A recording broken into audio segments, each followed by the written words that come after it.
If you're diagnosed with diabetes, it is not a life-ending thing in that moment. But in that moment, you have to rise to that occasion and you have to meet that challenge head on. And there are people and tools everywhere to help you. I'm Dawn, and I'm a mother of 3. I'm a grandmother, and they're the light of my life. I was fairly young when my father found out he was diabetic, and because he didn't change anything, I didn't really take it very seriously. And then my mother developed diabetes. I thought, my God, we're surrounded. And then my sister Barbara, she got diabetes. My diabetes diagnosis came as just a shock. I had no reason to believe I was diabetic. I had every reason to believe I was diabetic, but I was living in a fabulous, cushy, comfortable world of denial.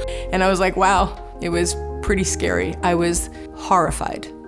And I was very scared. And then I went to the pharmacy, and the first thing I did was, buy the horrible finger stickers and the glucometer. And of course, in that moment, I thought about Kristen. My daughter, Kristen, she was born with Prader-Willi syndrome. It's a chromosome disorder. People that are Prader-Willi never get satiated. They're never full. They're always hungry. She was constantly at the doctor's. This one time, they said, hey, so she's diabetic. Unfortunately for Kristen, she had to prick her fingers 4 times a day. And that was difficult to see her have to do that. I know that I didn't like pricking my finger, and it hurt. It's very quick, but it hurts. Even if you do it on the sides of your fingers where the nerve endings aren't so prevalent, it hurts.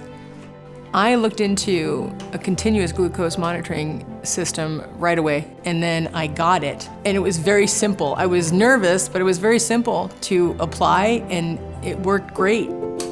It's just so incredibly important to have your blood sugars under control. Pricking your fingers, little by little, you won't do it as often as you need to. And sometimes you won't do it at all.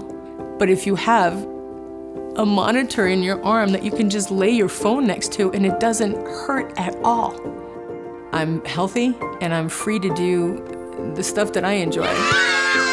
Cooking for my family, hanging out with my grandkids. Life has given me a lot of opportunities and a lot of challenges. And at first it seemed like the most foreign, horrifying thing in the world. And now it's just part of the fabric of who I am. I wouldn't say I wholeheartedly embrace it, because of course I'd rather not have a medical condition, but it is so very, very manageable.